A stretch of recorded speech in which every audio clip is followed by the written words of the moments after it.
Dios te bendiga, mi estimado hermano, mi querido amigo. Gracias una vez más por estar aquí en Consejo de Vida a través de la palabra del Señor, las Escrituras, la Biblia.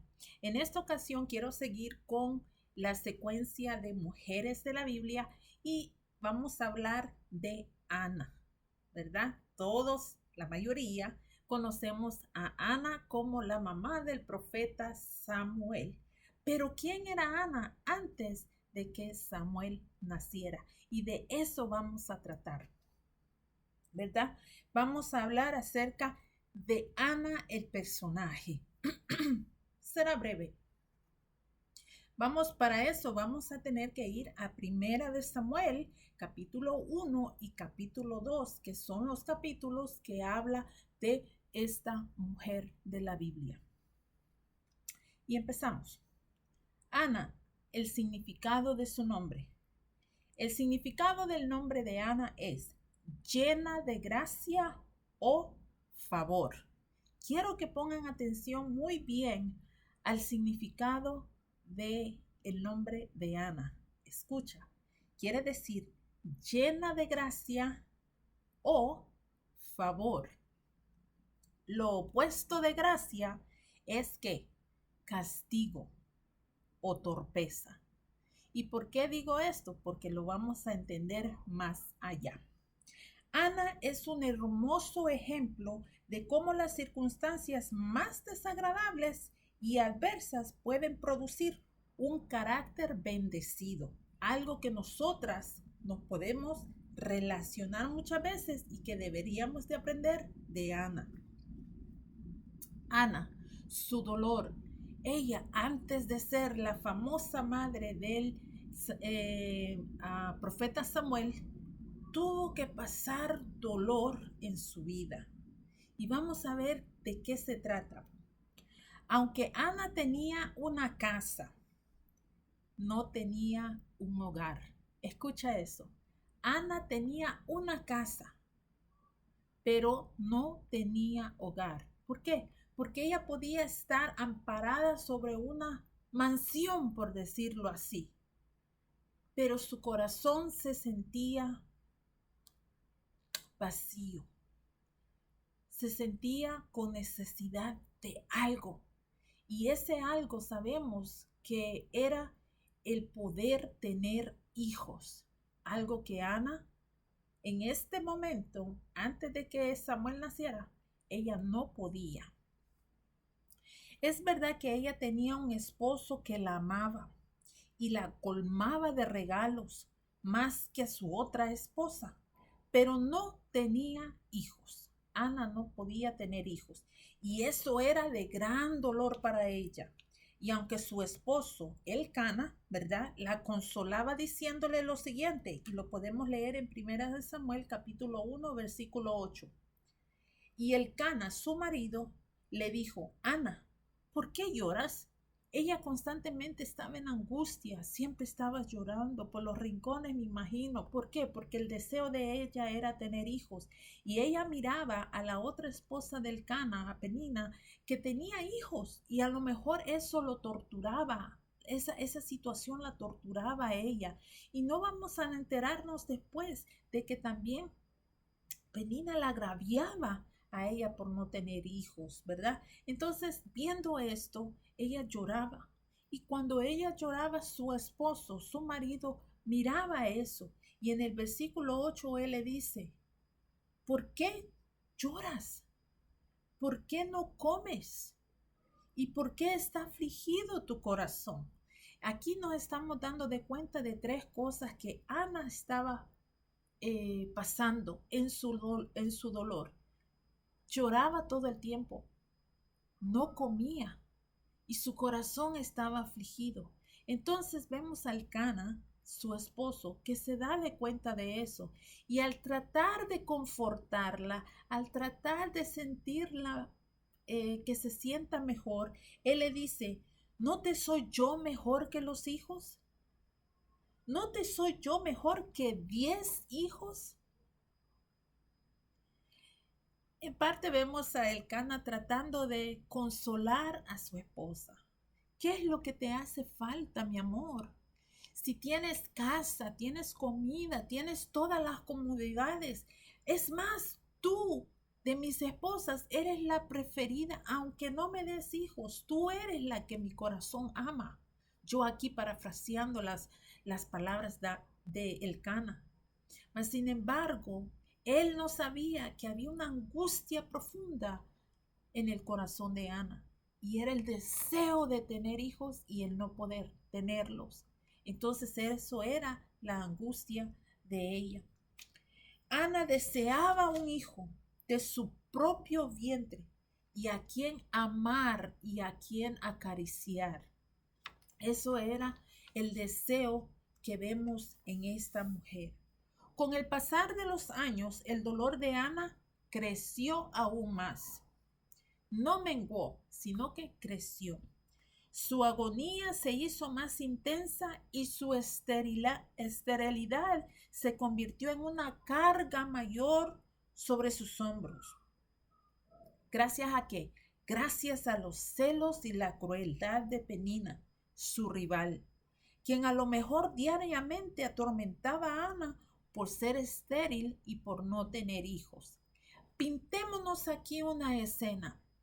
Vemos que Elcana es muy amoroso con Ana, a pesar de que no le ha dado hijos. La ama, está muy cercana a su corazón.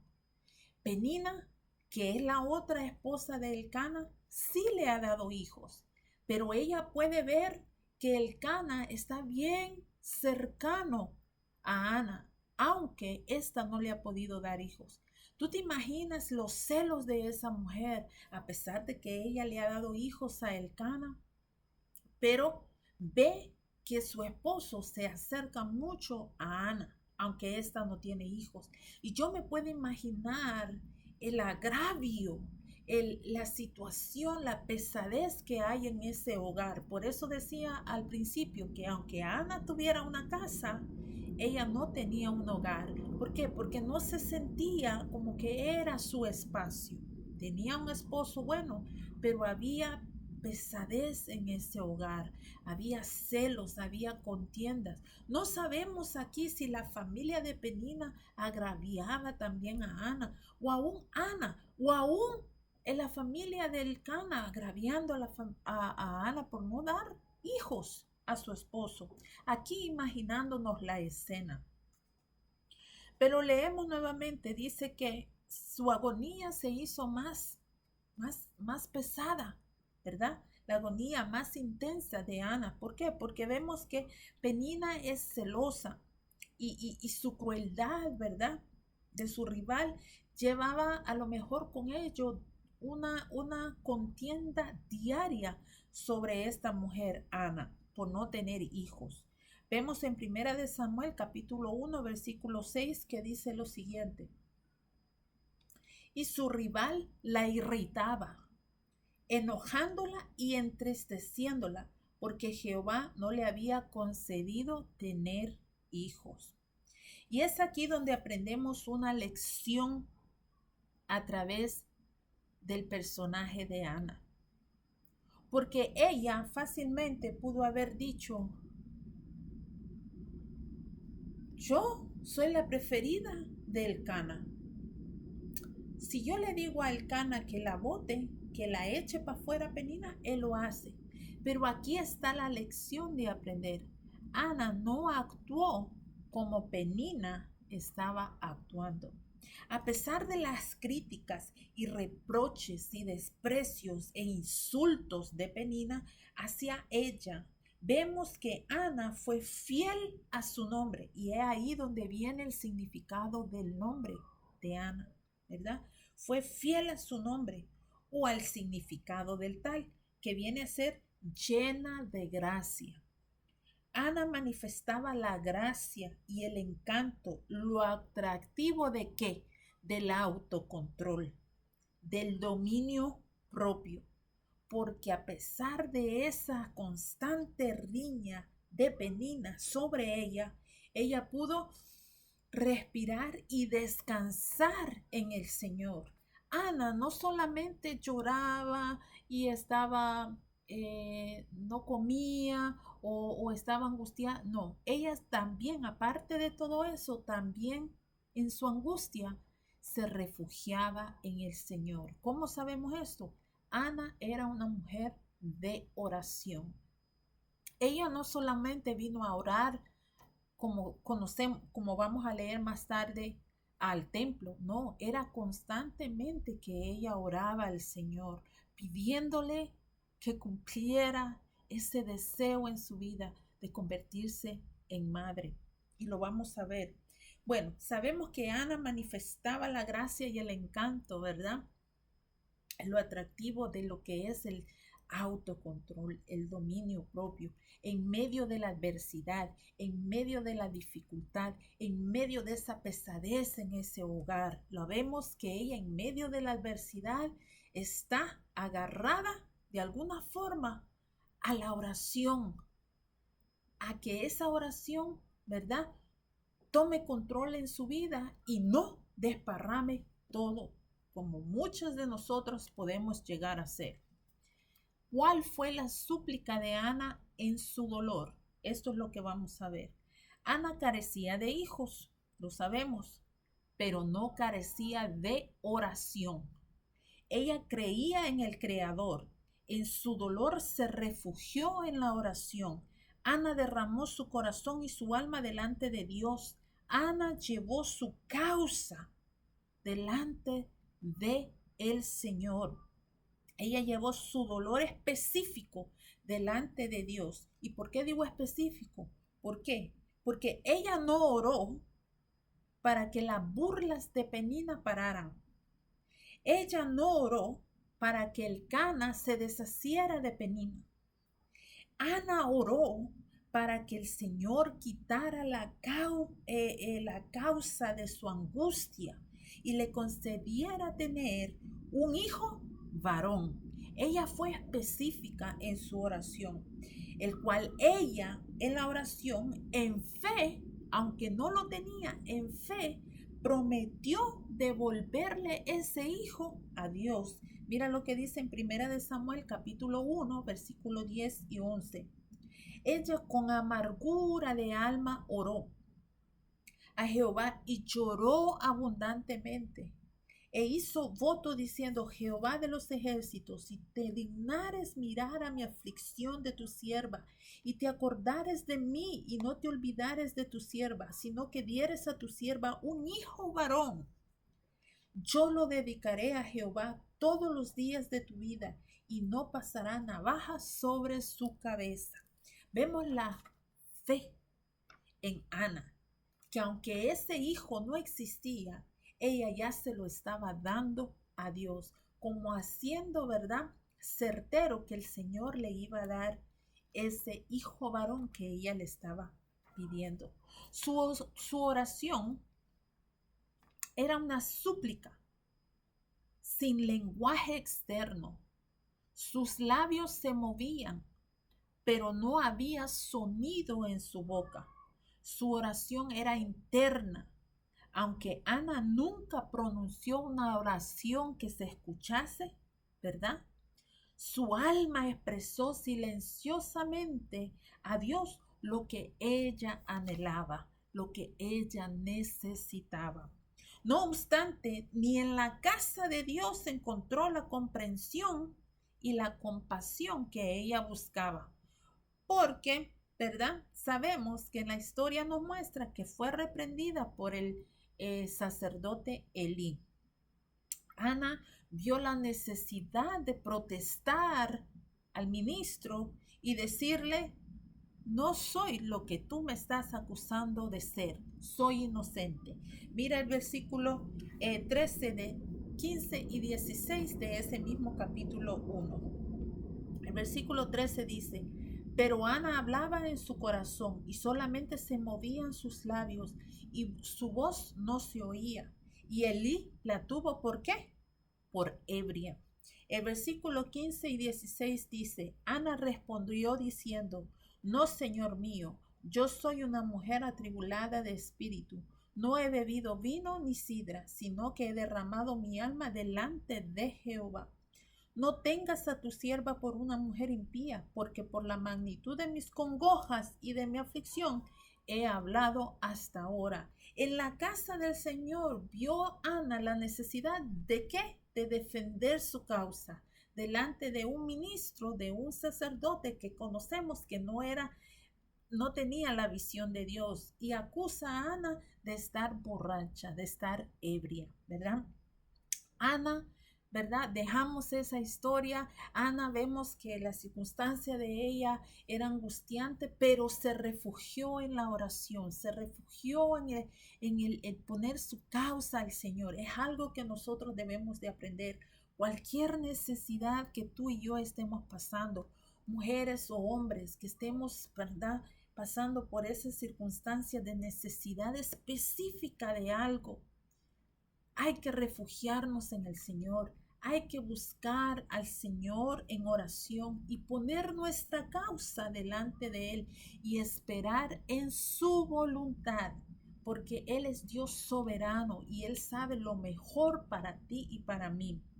Ana creyó y dejó de sentirse triste y afligida. Ella fue a la casa del Señor, le puso su causa delante de Él y dijo, confío en el Señor, confío en que Dios hará lo que tenga que hacer, ¿verdad? Creyó y dejó de sentirse triste y afligida. Después de un tiempo, Dios le concedió su petición, un hijo varón, y le puso por nombre Samuel, el cual quiere decir, al Señor se lo pedí. Esto lo vemos en 1 Samuel, capítulo 1, versículo 20. Dice, aconteció que al cumplirse el tiempo después de haber concebido Ana, dio a luz un hijo y le puso por nombre Samuel, diciendo, por cuanto lo pedí a Jehová.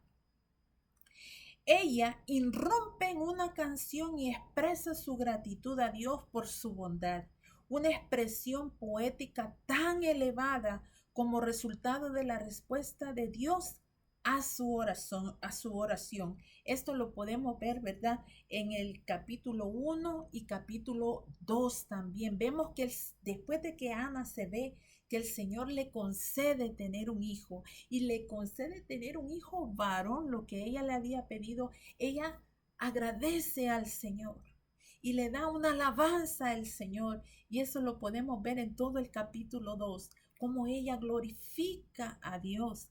Y déjame decirle que Ana cumple su promesa. Ella le prometió darle ese hijo de nuevo al Señor. Y pasado un tiempo, ella va con el niño y lo deja en el templo para que sirva al Señor, ¿verdad? Y vemos que ahí cumple Ana la promesa que ella le había dado. Y el Señor, ¿verdad?, en una forma de contentura, vamos a ponerlo así, ¿verdad?, de que Ana cumplió su promesa, el Señor le concede tener más hijos e hijas, ¿verdad? Léete el capítulo 1 y el capítulo 2 de 1 Samuel. Esta historia está bien hermosa e interesante, pero concluyo con esto. En la historia de Ana vemos cómo Dios se presenta como el que ayuda a los débiles. En cualquier situación que estemos pasando, tú y yo, si nos sentimos que estamos siendo amedrentados, menospreciados por A o B, reconozcamos que de quien proviene nuestra fuerza, que no es de nosotros, sino de Dios. En otras palabras, no tomemos a solucionar X problema con nuestras manos. Dejémoselo al Señor, que Él nos dé sabiduría y nos guíe. Aprendamos que aunque la sociedad y las circunstancias de la vida nos desprecien, ante Dios somos de gran valor. Dios conoce nuestra historia de principio a fin y Él tiene control de todo. Todo tiene un propósito y que nuestra confianza en Dios nunca falle. Así es que termino con este versículo, Salmo 37:5. Encomienda a Jehová tu camino y confía en Él, y Él hará. Dios te bendiga y lee tu Biblia.